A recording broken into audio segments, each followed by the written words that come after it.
If you ever have had that niggling feeling of I'm falling behind, this episode is going to be for you. We typically use the law of relativity to beat ourselves up, to feel like we're behind, and to feel like we're not there yet. If you are not where you want to be yet financially, use this as your fucking fuel. Even if you're in a season where you feel behind, leverage it, because there will be a strength to what you perceive as a deficit. Okay, welcome back, fam. We are cozy today. If you're watching on YouTube, I have my cup of tea. I'm in my hoodie and my Ugg boots, and I'm very excited to hit record on this episode. This is an episode that I feel like I have a lot of experience with. So if you are somebody who, whether it's in your career, your finances, your relationships, your business, whatever context it is, if you ever have had that niggling feeling of I'm not where I thought I'd be yet, or I'm not where I wanted to be yet, or I'm falling behind, this episode is going to be for you. This, like I said, is something that I have so much experience in, and it's something that I hear a lot all the time. And interestingly enough, it's not something that I just hear from a certain demographic. I've heard this from so many age groups. It seems like it's something that is just part of the human experience, and it is. The more research I did, which will blow your mind, I'm going to share some of the research that I've done. I did a little bit of research on this because I was like, what is it with this like weird timeline that we've all got? Where did it come from? Why are we all running towards this arbitrary timeline that makes us feel either progressed or behind? And how come even the people who have, quote, achieved it still feel like they haven't, still feel this sense of rushing, still feel this sense of I'm not there yet, I should have it figured out, I've wasted time, it's running out, TikTok, TikTok, TikTok. And it feels like I said, it's across so many different contexts. Whether you haven't figured out your profession yet, you haven't figured out your career yet, you thought you'd be more financially abundant by now, you thought your business would have taken off by now, you thought you would have had kids by now, you thought you would have had a partner by now. Like, I feel you, I see you, and I speak to so many people, like I said, in so many contexts. And what was really interesting is that as I was preparing for this podcast and thinking about this podcast, I was like, I have heard this from literally 16-year-olds. When I was a high school teacher, it was very much the rhetoric of like, I need to have it figured out. Like, I don't know what I want to do at uni, so I feel like I'm behind, and comparing themselves to the kids who seem to just know, seem to just have this clear path. I want to be an accountant. That's what I'm going to do. I want to be a lawyer. That's what I'm going to do. And there was kids who were like, oh my God, I haven't figured it out. There's something wrong with me. I'm running out of time. I'm not there yet. And I was like, fucking hell, you're 16. But also I could resonate. And I've definitely, my experience for this really comes in my 20s. I feel like I spent my 20s racing towards this, like I said, arbitrary thing of I should have it figured out by the time I'm 30. Lol. I lol at myself now. But yeah, I remember my 29th birthday was when everything burnt to the ground. I quit my job, again, another career that I was like, nope, not this. I'm going to start a business.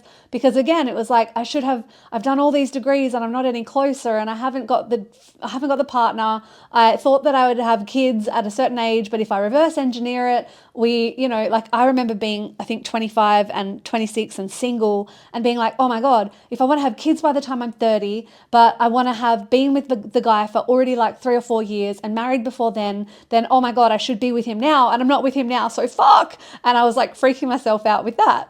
And now, of course, it's hilarious. I've been with my partner for 8 years, and I always thought I would have kids by now, and here we are, and I don't. And it's been like I said, it happens before your 20s. I definitely experienced it a lot in my 20s, but I also know clients who are in their 30s, 40s, 50s. And what I was thinking about was, I know someone very, very dearly who is in his 80s and is still thinking, I didn't figure it out. I need to do it before I die. He's in his 80s thinking, I'm not there yet. I'm not leaving what I thought I should leave. I haven't built the legacy I wanted to leave. Like, all of these things. That's what this podcast episode is about, because it is something that so many of us think about, have experience with. Like I said, it applies to so many different contexts. And if I look back, which, hindsight's 2020. Hindsight's 2020, and it's easier to say now when I'm looking back. But if I look back on every time I thought I was taking a step back, every time I thought I was behind, I was actually right on the precipice of something fucking incredible, something new, something probably uncomfortable, because it does feel like this sense of lack or change or discomfort. But any time in my life where I felt like, oh my gosh, I'm not there yet, it was a blessing in disguise, and something amazing was coming. But I was thinking about, like, what is this invisible arbitrary thing that we're all hustling towards? And there is very much like a social timeline that has been normalized, glorified, and celebrated in our Western cultures. And those things sound like you will have a job. You will leave school, you will have a job, you will work upwards in that job, only upwards, because God forbid you ever stay where you're happy. Oh gosh, that's a whole nother conversation. I remember I got a promotion in my teaching job, and everyone for a long time was like, Breanna, are you going to go for it? You're going to go for it? I was like, fuck no, I like the classroom. Like, why would I go into more admin? Like, that's a laugh. We all know how much I hate a fucking spreadsheet. And so I was like, why would I do that? And anyway, I ended up taking the promotion, and sure as shit, I was like, ew, gross. I did not like this part of it. So anyway, we are told you keep getting promoted, you keep going, and then you get the mortgage, and then you have the 2.2 kids, and you have a dog, and you have a husband, and it should be by this age, and you have the Australian dream. Or if you're not even Australian listening, by the way, if you're listening and you're not in Australia, I know I've got listeners in Scotland, listeners in America. It's the same there. It's the Western hustle of going to the American dream, the Australian dream, the dream of husband, kids, mortgage, career that's progressing by a certain age. And what's so interesting is that this whole arbitrary timeline and narrative structure was created way back in the 60s, I believe, when there was just such a different context. And I want to put this to you. We are now currently, as I'm recording this, it's 2025, right? I would not have guessed just 2 years ago how much the landscape has changed in 2 years, to the point where most of the jobs that people that are graduating high school now with did not even exist 2 or 3 years ago. The landscape has changed so much in this technological world, but think about what AI has done. I was laughing to my girlfriend about this, and I was like, I fucking love past me so much more right now, because to think that I built my business, like every journal I've ever created in my business, I fucking created, like typed away for days and days and days. Everything that I've created, nurture sequences, funnels, email sequences, content posts, every single fucking blood, sweat, tear of content and material within my business was written by me and my brain and my fingers typing, or more often than not, writing on a fucking document. I mean, like a piece of paper and pen. Old school here. So much better, by the way. So much better. But now I laugh, and I'm like, I said to my girlfriend, can you believe, like, I just did a new email sequence recently for something else in my business, and ChatGPT helped me. Obviously, this is a whole other conversation. I do the vibe of it. I do the energy of it. I get the tonality. I get everything correct. I get the messaging, the positioning. I use my own fucking brain for that. And then ChatGPT helps me with little things like that. Like, I don't give a shit about admin things. ChatGPT takes care of that for me. And I was saying to her, like, can you believe it? Like, I actually used to write every single email, every reminder email, every nurture, So the landscape has changed so freaking much just with the rise of AI. And oh my God. So in my household right now, my brother lives with me. And so my brother and my husband have these wild chats. They love talking and keeping up to date with AI. It has gotten wild. Like, they showed me what it is doing now with video content, and oh my God, like, if you think you're on top of your shit now, we always need our finger on the pulse, because it's changing so rapidly. But what I'm saying is, the landscape has changed so much that to think that we are still tied to an old paradigm of how things should be, as in you need to have your kids by the time you're 30, or you need to be married by the time you're this, That literally all comes from a societal conditioning where A, life expectancy wasn't the same. B, women didn't have as much ambition. The economy hadn't inflated to the fucking wazoo. So two people actually did have to set themselves up financially and have highly, the landscape's changed. Back in the day when this blueprint, this arbitrary blueprint of where you need to be by a certain time, by a certain age, the parents who conditioned you listening to this now, the parents who conditioned you with this timeline, love them to bits, but they are operating from a different system and a different context and a different environment. Yet we picked up the environment, the conditioning. We pick up the conditioning through the movies, through societal programming, through our own parents' programming. We've picked it up along the way, and the context now doesn't work. It's kind of like our parents gave us snakes. Do you guys remember Nokia? The phones, the old phones, the Nokia phones with the snakes games? They gave us snakes, and we're fucking walking around with our fancy iPads and iPhones and gadgets going, this doesn't fucking work anymore. This program is outdated. We've got an old, outdated programming, and we're still holding ourselves to it. We're still holding ourselves to this old, outdated program that is, I must be this by this certain age to keep up with the Joneses. And let's remember that the Joneses, the metaphorical Joneses back in the day, had one income, maybe wife was at home raising 3 or 4 or 5 kids with a big property, and it wasn't this landscape of, well, that's nice, but now usually two couples need to work.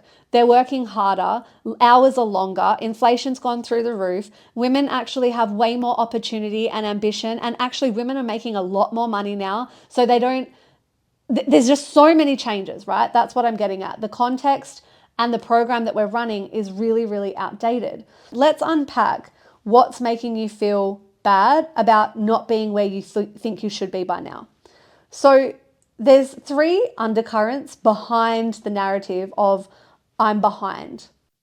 But anyway, even though it's an outdated program and it's arbitrary and it's probably given to us by someone else with different values or a different environment or a different financial context or all these different things, I understand the feeling and the pressure and the shame and the sense of disappointment and even the grief of I'm not where I want to be. Trust me when I say I feel that. Like I'm with you and I feel it. Did I think that I would have a child by now? Yes. I'm not where I thought I would be either. I get it. However, what I have learned and what I think is going to really help, and something that I teach a lot about, is a few things that I'm going to give you now, which is some practical reframes, some mindset shifts that is going to help you if you are in this position. So the first thing that I want to touch on is, I call it the when I, then I fallacy. When I am X, I will feel Y.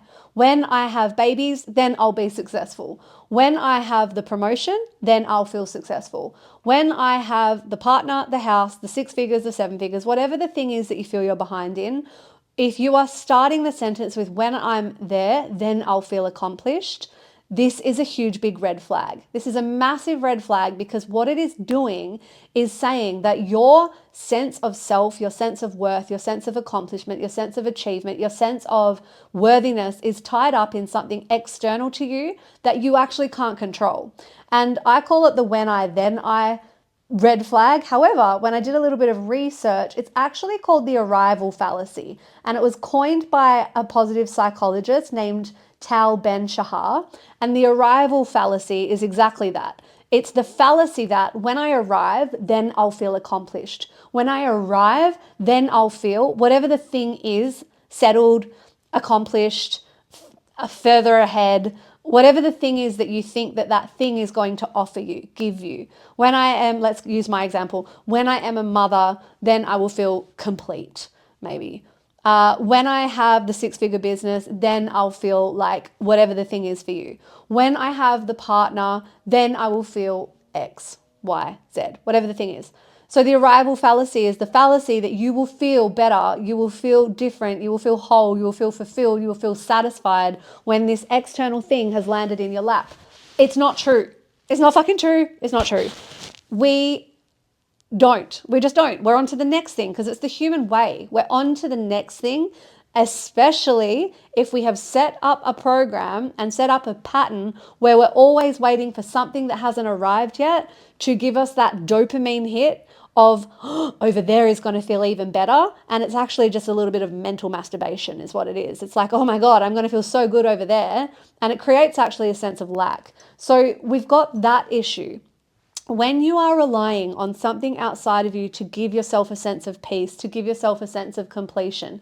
For example, I have spoken, like the example that I've given is when I'm a mother, I will feel more complete. And I was like, oh, that's pretty deep. That's pretty deep because I don't actually feel, no, actually for the first time in a while, the last few months, I would say I do feel like something's missing. I do feel like something's missing, and it's the family, the kids, right? But what would that give me? It would give me something to fucking love and to nurture and to pour my love into and to teach, which is what I love. I can't wait to teach my child. I can't wait for me and Paul to have like a project. This sounds like not a project, but like a project together and to bond together and to have, there's so many pieces of it, and to bring my family together and all of these things that I believe my child will give me. But if I want those things, I would be also a bit full of shit if I told myself I can't have those things now. Of course I can have those things now. Of course I can bond my family close together now. Of course I can have beautiful adventures with Paul and things that we bond over. Of course I can love and pour my love into things and teach people. It's literally my whole business. So I can still have those things. I can still have those things. When I was single, the way that I used to say it is like, when I found my person, I'll be able to do more cool shit that I really wanted to do that none of my friends wanted to do with me. I wanted to go scuba diving. I wanted to hike up this volcano. I had this whole bucket list of shit I wanted to do. I wanted to go camping a lot more. And I thought I needed some man to do those things with. And so I was like, actually, I don't. I'll do them now. And so I stopped relying on the when I, then I, and I started just creating it. And then funnily enough, you actually become a match to the thing that is lacking. You become a match to the thing that you think hasn't arrived yet, right? So there's that. The second thing, or the underlying belief that tends to be at play when you think you're behind or you haven't arrived yet and you're not where you wanted to be, is this really rigid belief system that you've got to arrive in a linear fashion. For example, and this is very much conditioned, you go to uni, or maybe not, you finish school, you get good grades, you go to uni, you get the job, you get promoted, and that's how you arrive at your destination, right? It's linear. It's like this, you go to step A, step B, step C, and then eventually you get to your destination. And if we have the belief that it's going to be linear and that it's going to be straight and that it's going to be straightforward and it's not going to come with steps backwards and side steps and pivots, we're going to make ourselves wrong whenever there is that. And so, like I said, in my scenario, I remember feeling like I'd never arrived with my career ever. I could never figure it out. I'd done 3 degrees, 2 degrees, a diploma, all the study, all the jobs. I'd flip-flopped around. I was coming up to my 30th and I was like, oh shit, I'm about to burn it all to the ground again and start again. And I was like, and because I had this underlying belief that I should arrive in a linear way, I should use this degree to get this specific job, I should use this qualification to do this specific role, it would wobble me and make me feel like, oh, well then am I doing something wrong by taking a non-linear path? And when you believe that it has to be one way, what that means is you don't give yourself permission to experiment. You don't give yourself permission to go outside the box, to think outside the box of how it should be. You don't give yourself to creatively explore. You don't give yourself permission to just try it out. And what I have found is in the trying out when it doesn't make sense, in the giving things a go, in the trying things out, you actually get more clarity. But in this old paradigm of you take step A and step B and step C and then you arrive and you are deemed worthy by society, in that old paradigm, There is no room for you experiment for most of your 20s and you fuck it up a lot. Or you experiment. How many people would say, I don't know, they had 1 or 2 marriages and then they met their person because it took them that long to learn who they really are or what they really value in a relationship or to consciously communicate. Maybe that's their path. It doesn't mean that there's anything wrong. If you've career hopped like I have, if you've had as many reinventions as Madonna, as one of my clients once said to me, if that's you, that's because we live in a new paradigm where there is so much opportunity. There is so much at our fingertips. There is so much for us to go seek. I just said that like inflation's gone through the roof, which is true, and there is more financial pressure. But in the same breath, we also have so much opportunity. We have such a great standard of living. We have so much available. We can, like, guys, how fucking wild is it that you can start a business? I started a multi 6-figure business from a Gumtree laptop that I got secondhand for $500. Like, that's the kind of prosperity and opportunity that is available to us. And this is someone who had 3 degrees that were completely unrelated. So what I'm saying is we are in an era of testing things. We are in an era of reaping the opportunity that is available to us of an online world, of so many new jobs coming up that didn't even exist 10 years ago, 20 years ago, 30 years ago. If you want to retrain, you fucking can, because it's not the old paradigm where there's one way. So in the job context, it used to be that you stick your loyalty out with one company and then you get your badge and your celebration and your bloody cake, and they give you a cake in the staff room and say, well done for staying 10 years. Now people are like, F that. I'm moving on as if it doesn't suit me. And if I can see better for myself, if I can learn more somewhere else, if I want to work online, if I want to work in Bali, if I want to work from home, I can do it. There's so much opportunity. So we're actually in an era where it's starting to become more normalized. We're normalizing. I think I've just figured out how to articulate this. We are normalizing, we're starting to normalize an era and a paradigm of we get to choose, and when it no longer serves, we get to jump ship. But there's still an old operating system of this is the one linear way and you mustn't jump ship. It has to be this way. So it's like we're moving through and we're leaving behind an old paradigm, but the hangover of it is, am I allowed to do this? Am I really behind? Am I falling behind? Are other people further ahead than me? Etc., etc. The new paradigm is try lots of shit, experiment with stuff, let yourself be reborn, let yourself rediscover, let yourself chart new territories. What a fucking time to be alive. What a time to be alive. And sometimes it's not where you want to be. I fucking get that. I get that. Like, maybe you're like, cool, Breanna, but I actually want a partner. Shut the fuck up. Or maybe you're like, cool, Breanna, but I actually want a child. I get it. Maybe you're like, cool, Breanna, but my business isn't where I wanted it to be and all my friends are thriving and I feel like a loser. I fucking get it. And that brings me to the third thing, which is comparison. Comparison, I'm not going to say the cliche thing, but I am going to say the cliche thing. I'm going to say the cliche thing. Comparison is the thief of joy. But here is why I don't always believe that. Comparison is the thief of joy if you use the law of relativity against yourself. What does that mean? The law of relativity, I haven't even stopped for a sip of my cuppa. Hold on. I'm so sorry if you're someone who's like, oh my God, I hate the sound of people drinking and eating. Sorry, not sorry. The law of relativity is that nothing is good or bad, right or wrong, big or small, until it is in comparison to or relative to something else. So in our society, and because it's human nature, we typically use the law of relativity to beat ourselves up, to feel like we're behind, and to feel like we're not there yet.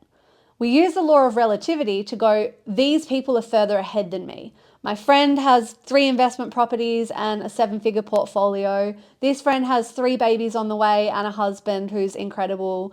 This friend has, I don't know, whatever the thing is, the passport stamps and the YOLO lifestyle, and I'm not there yet. Whatever the thing is, we're using the law of relativity to stack ourselves under someone who we deem as further along, right? So when you do that, when you're looking, quote, upwards at the people further along, you're always going to come out second best But you could just as easily use the law of relativity to look the other direction. But we don't. And that's not to say you can look at people, look down at people, or make yourself better or more superior. But the law of relativity is you're just comparing yourself to people further along and using it to either shame spiral or make yourself feel worse than, worse off. And essentially, it's not good for anything. Sometimes when I have found myself trapped in that place, which I can do, where I'm a human and it happens, where I'm like, oh my God, I remember thinking that far out, like I'm starting a business from scratch. All my friends are like buying their second properties. And I'm like, yeah, I'm going to do a business. They're like, oh God, here she goes again. Like there's so many times where I've thought, I'm really behind. And I would think that and then go, okay, but look the other direction. Look the other direction. What about the people like, and this is almost like a thing of gratitude and just a leveling playing field of what about the people who had to save for years and years and years just to get through their degree? What about the people who failed their degrees, the ones that you outperformed at uni who actually had to repeat semesters and semesters and semesters, and they're actually way behind? What about the people who didn't get into the market when I did? I got into the housing market at a very, very good time. What about the people who didn't get in? What about the people who, haven't figured out, like there's so many ways that you can use this to look the other way. And that can help so much because there's always someone, and this isn't from a like toxic positive place, but it is helpful to use the law of relativity to go, there's actually always someone who is worse off than me.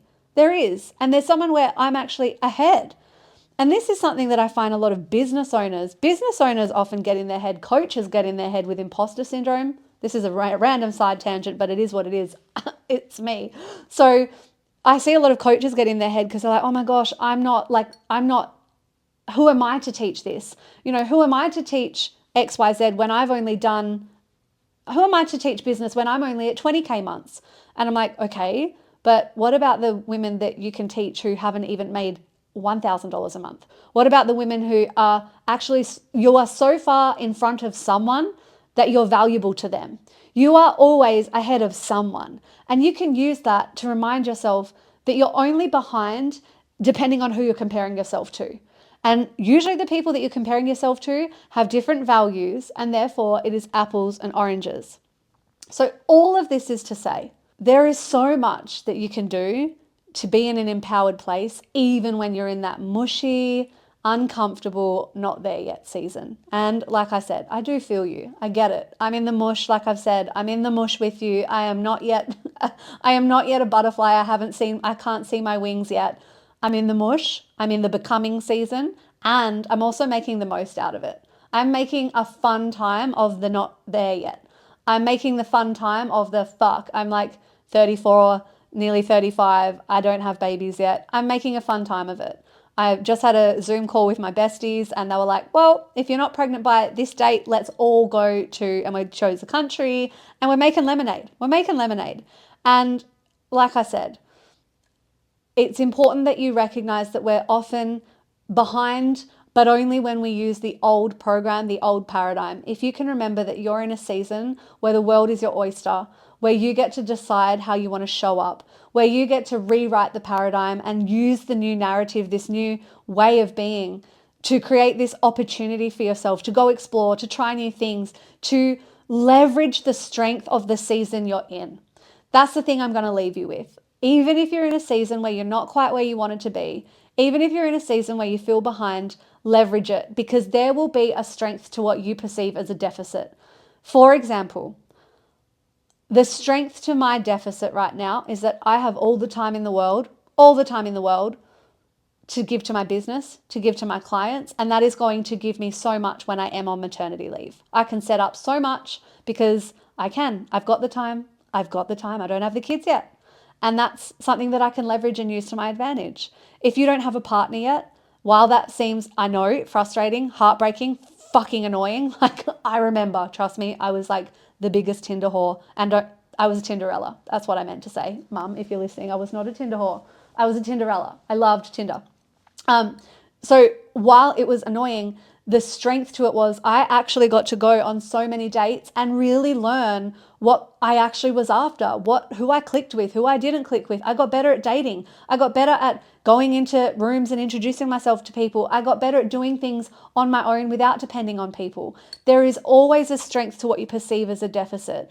If you are not where you want to be yet financially, use this as your fucking fuel. Go to every seminar you can about wealth creation, read every book you can, get out on top. Use your deficit as a strength, and then you will find years from now you'll be further along, and then the fallacy will continue. You'll get to the place that you wanted to be, and then you'll go, oh, but the next thing when I'm there. So just make sure you don't fall for that too. So I hope you loved this episode. I loved this episode. It was a fun one for me, and I love being back. Like I said, time off is the best thing ever when it's done in the right way. So if you loved this episode, please help me to share it. Please help me to get it all over the interwebs, all over the airwaves. It means a lot that we grow this podcast, spread this bad boy. So subscribe first, please subscribe, and then share this all over your socials. Tag me, get in my DMs, tell me if you're loving it. I would love to hear from you. Where are you at with your behind the 8 ball? How are you feeling after this episode? I want to hear all of it. My DMs are open. I love you so much. Thank you for being here, and I'll see you next week.